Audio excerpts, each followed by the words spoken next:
2 నుంచి చదువుతాను. 4వ అధ్యాయము ఆదికాండము, Genesis 4th chapter 2nd verse నుంచి చదువుతా ఉన్నాను. తర్వాత ఆమె అతని తమ్ముడగు హేబెలును కనెను. హేబెలు గొర్రెల కాపరి, కయ్యూను భూమిని సేద్యపరచువాడు. కొంతకాలమైన తర్వాత కయ్యూను పొలము పంటలో కొంత యెహోవాకు అర్పణగా తెచ్చెను. హేబెలు తన మందలో తొలిచూలున పుట్టిన వాటిలో క్రొవ్విన వాటిని కొన్ని తెచ్చెను. యెహోవా హేబెలును అతని అర్పణను లక్ష్యపెట్టెను. కయ్యూనును అతని అర్పణను ఆయన లక్ష్య పెట్టలేదు. కాబట్టి కయ్యూనుకు మిక్కిలి కోపము వచ్చి అతడు తన ముఖము చిన్నబుచ్చుకొనగా, యెహోవా కయ్యూనుతో, నీకు కోపమేలా? ముఖము చిన్నబుచ్చుకొని ఉన్నావేమి? నీవు సత్క్రియ చేసిన ఎడల తల నెత్తుకొనవా? సత్క్రియ చేయని ఎడల వాకిట పాపము పొంచియుండును. నీ ఎడల దానికి వాంఛ కలుగును, నీవు దానిని ఏలుదువు అనెను. కయ్యూను తన తమ్ముడైన హేబెలుతో మాట్లాడెను. వారు పొలంలో ఉన్నప్పుడు కయ్యూను తన తమ్ముడైన హేబెలు మీద పడి అతనిని చంపెను. సో ఇది మనకిదంతా తెలిసిన విషయమే. సో కయ్యూను హేబెలు విషయాలు. ఆ తర్వాత కయ్యూను మరి హేబెలును చంపిన తర్వాత తను దేశదింపుడిగా తిరగడము, శపింపబడి, మరి ఆ తర్వాత మరి తనను చంపిన వారికి కూడా శాపం రావడము. ఒక వ్యక్తి దేవుడు తనను క్షమించడానికి లేదా క్షమింపబడ్డానికి, తను మార్చుకోవడానికి ఒక అవకాశం ఇచ్చినప్పుడు అలాగున తన జీవితాన్ని మార్చుకోనకుండా తన యొక్క ఆ యొక్క మరి కోపాన్ని కానివ్వండి, తన యొక్క మరి ఆ యొక్క విధేయత లేని జీవితాన్ని కానివ్వండి, లోబడి తత్వం లేని జీవితం కానివ్వండి, అసూయతో కలిగినటువంటి జీవితం కానివ్వండి, సో ఇలాంటి వాటి వల్ల అవి తను మోసుకుంటూ వెళ్తూ, తను మాత్రమే కాదు కానీ తను వెళ్ళిన తర్వాత మరి తనని ఎవరైతే చంపుతారో వారికి కూడా ఆ యొక్క శాపం వచ్చే విధంగా ఈ యొక్క కయ్యూన్ని మనం చూస్తాము. చూడండి, దేవుడు తనకు చక్కగా అవకాశం ఇచ్చాడు. ఇవి మొదటి దినాలే. మన యొక్క మన ఆదాము అవ్వలు, ఆ తర్వాత కయ్యూను హేబెలు, అంటే మనకు మొదటి దినాల్లోనే కయ్యూనుకి ఎంత కోపం ఉంటా ఉంది చూడండి, ఎంత అసూయ ఉంటా ఉంది, అది కూడా తన తమ్ముని పట్ల. కానీ ఇక్కడ తమ్ముడు చేసినటువంటి తప్పేమీ లేదు. తమ్ముడు ఏ తప్పు చేయలేదు. తన తప్పును బట్టి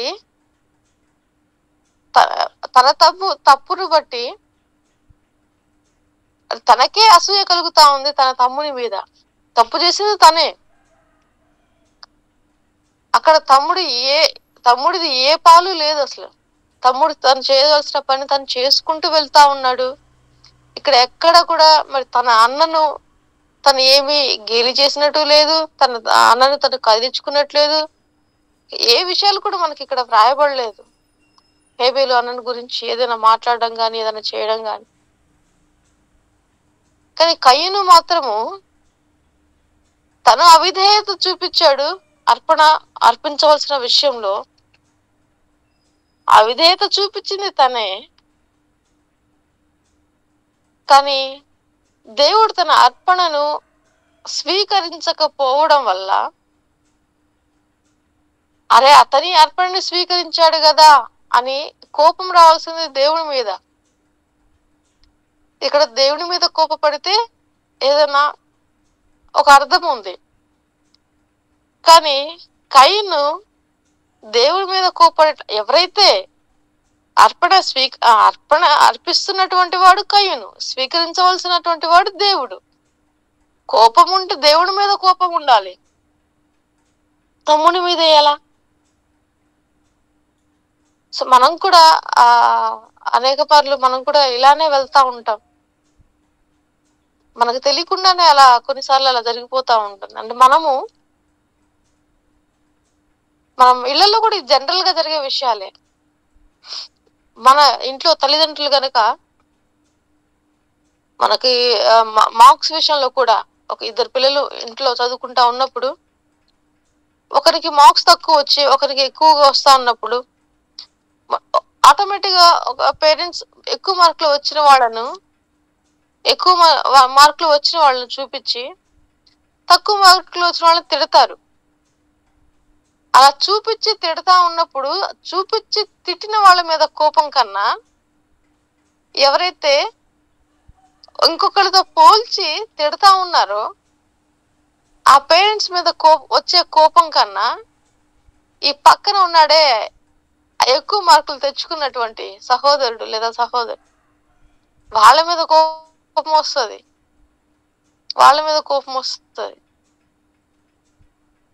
అది ఇక్కడ నుంచి క్యారీ అవుతా ఉంది. అది స్టార్టింగ్ లోనే ఉంది ఆ స్వభావం. ఇక్కడ కూడా చూడొచ్చు మనం. కయ్యను కూడా సేమ్ అదే స్థితిలో ఉంటా ఉన్నాడు. అర్పణలు అర్పించారు, హేబేలు అర్పించాడు, తన యొక్క మరి పూర్ణ హృదయంతో సంపూర్ణమైనటువంటి అర్పణ అర్పించాడు. క్రొవ్వినటువంటి తొలిచూలున పుట్టినటువంటి క్రొవ్వినటువంటి మంచి అర్పణను హృదయపూర్వకంగా హేబేలు అర్పించాడు. అంతకు మించి హేబేలు చేసింది ఏమి లేదు, ఆడ తన తప్పేమి లేదు. కానీ కయ్యూను తన యొక్క హృదయము దేవునికి విధేయత చూపించకుండా అవిధేయతతో నిండుకున్న అర్పణ అర్పించాడు. అవిధేయుడై ఉన్నాడు దేవునికి. తన యొక్క అర్పణ సంపూర్ణంగా లేదు.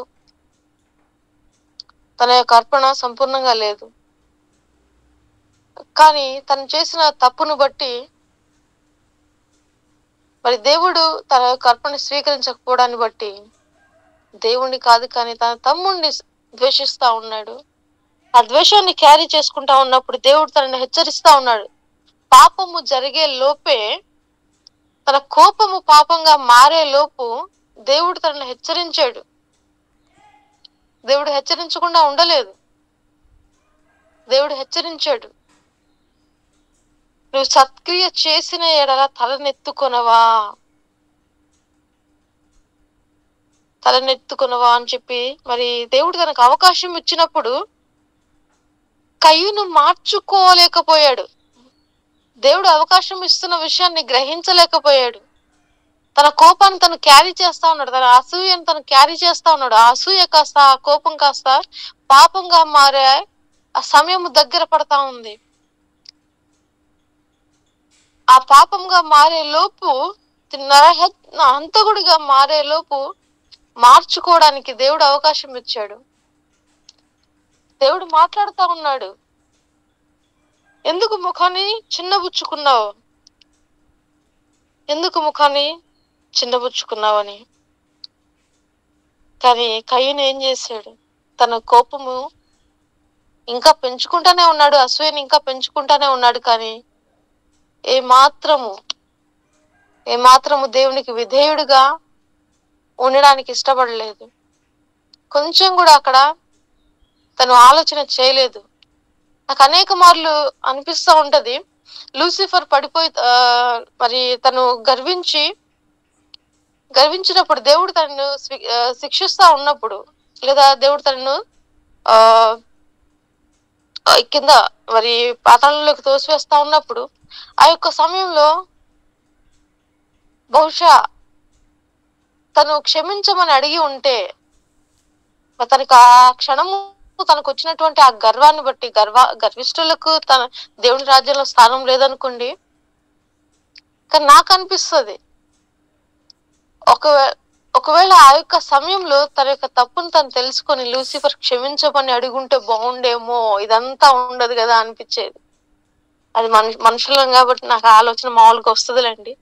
బహుశా దేవుడు క్షమించేవాడేమో, దేవుడు ప్రేమమయుడు కదా, ఖచ్చితంగా లూసిఫర్ లూసిఫర్ని చేసిన వాడు కూడా దేవుడే కాబట్టి ఆ సమయంలో లూసిఫర్ క్షమాపణ అడిగి ఉంటే ఎంత బాగుండు. అంటే మనకు కష్టాలు వచ్చినప్పుడు, లేదా ఏదైనా ఇదంతా చదువుతా ఉన్నప్పుడు మనకు కొన్ని కష్టాలను బట్టి, మరి బైబిల్లో ఉన్నటువంటి కొన్ని సంఘటనలు బట్టి అది గుర్తుకొస్తా ఉంటది.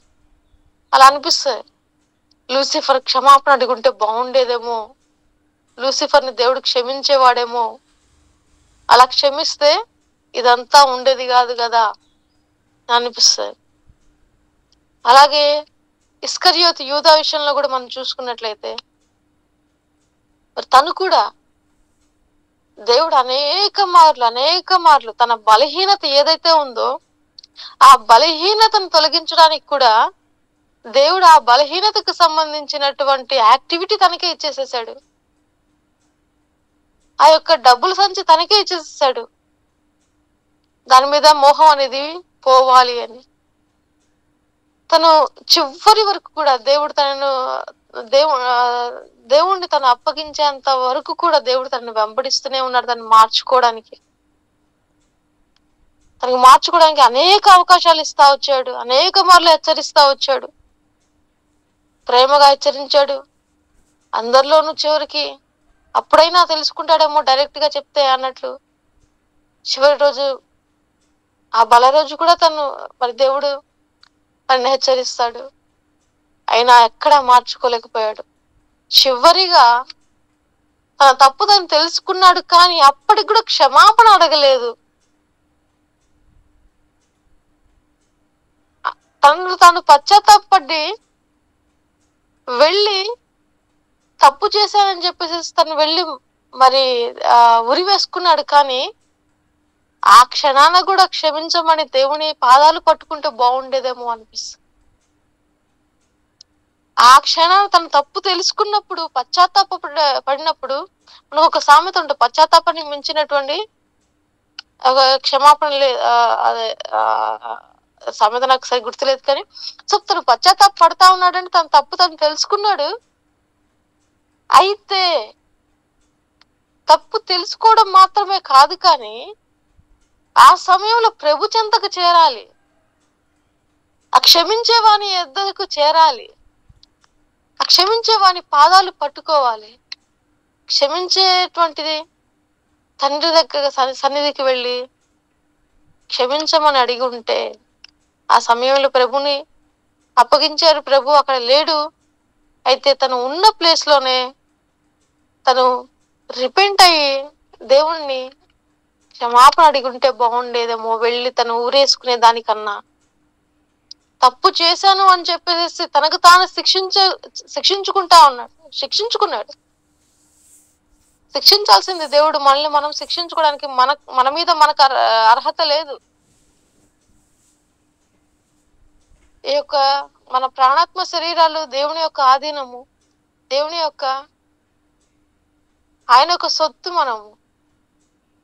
మన శరీరాలను హింసించుకోవడానికి కూడా మనకు అర్హత లేదు, ఆ యొక్క హక్కు లేదు. అయితే తను మరణించడం వెనుక ఏది ఉన్నప్పటికీ తను బహుశా తను అలా బాధపడి వెళ్ళి పశ్చాత్తాపడ్డాడు. పడిన వ్యక్తి వెళ్ళి ఉరి వేసుకునే దానికన్నా ప్రభు చెంత చేరితే ఎంత బాగుండు అనిపిస్తుంది. అన్నాళ్ళు ప్రభుతో ఉన్నాడు, ప్రభు ప్రేమ రుచి ఎరిగినటువంటి వాడు, ప్రభు క్షమాపణ రుచి ఎరిగినటువంటి వాడు, అనేక మార్లు అనేక మందిని క్షమించడం చూసినటువంటి వాడు, ప్రభువుని గురించి ఎక్కువగా తెలిసినటువంటి వాడే.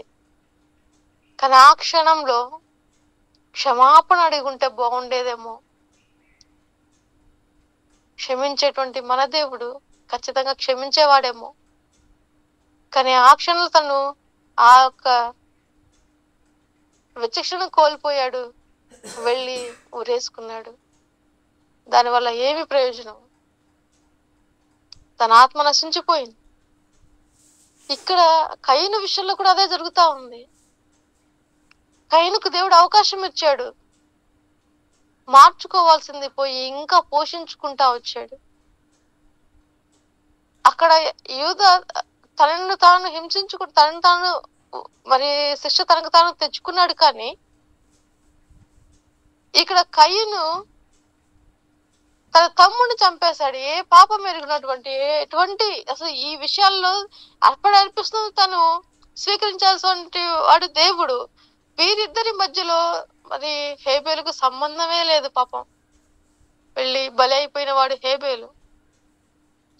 తనని చంపడం జరిగింది, నరహంతకుడుగా మారాడు. ఆ తర్వాత తనకొచ్చినటువంటి ఆ యొక్క ఆ శాపాన్ని బట్టి మరి 14వ వచనంలో మరి చివరికి చూసుకుంటే, కావున నన్ను కనుగొని వాడెవడో వాడు నన్ను చంపునని యెహోవాతో నేను, అందుకు యెహోవా అతనితో, కాబట్టి ఎవడైనా నన్ను కయీనును చంపినట్లదో వానికి ప్రతిదండన 7 కలుగున నేను. ఆ తర్వాత చూస్తే తన యొక్క మనవళ్ళు తనను చంపడం, తనకి ఆ యొక్క శిక్ష మళ్ళా వారి మీదకి రావడం, అంటే శాపాన్ని క్యారీ చేసుకుంటే ఎంతమందికి తను పంచుతా ఉన్నాడు. ఒక వ్యక్తి ఆశీర్వదింపబడితే ఆ ఆశీర్వాదాన్ని అనేక మందికి పంచగలడు. అలాగే అసూయను కూడా, తనకున్న అసూయను కానివ్వండి, తన యొక్క శాపాన్ని కూడా అనేక మందికి పంచగలడు. మనము క్రైస్తవులముగా ఇతరులకు ఆశీర్వాదకరంగా మాత్రమే ఉండాలి. ఇతరులకు ఆశీర్వాదకరంగా ఉండడం కొరకే క్రైస్తవులుగా పిలువబడతా ఉన్నాం. మరి ఈ యొక్క ఉదయకాలమున ఈ యొక్క మాటలు మనము గ్రహిస్తూ, మరి ఇలాంటి సిచ్యువేషన్స్ వస్తా ఉన్నప్పుడు మనము జాగ్రత్త పడవలసిందిగా, ఎందుకంటే ఇది జనరల్ విషయాల నుంచి స్టార్ట్ అవుతుంది, చిన్న విషయాల నుంచి స్టార్ట్ అవుతా ఉంటాయి. కొన్నిసార్లు మనం గ్రహించలేము. ఈ విషయాలు గ్రహిస్తూ ముందుకు వెళ్ళాలని, ప్రభులో నడిపింపబడాలని, ప్రభు ఆత్మచేత ఈ విషయాలు గ్రహిస్తూ అనేకులకు మనం ఆశీర్వాదకరంగా మాత్రమే ఉండాలని, ఆ విధంగా ఉండేలాగున ప్రభు అందరికి అటువంటి కృపనిచ్చి నడిపించును గాక. Amen. Praise Lord. Praise Lord అమ్మా. దయచేసి గమనించండి.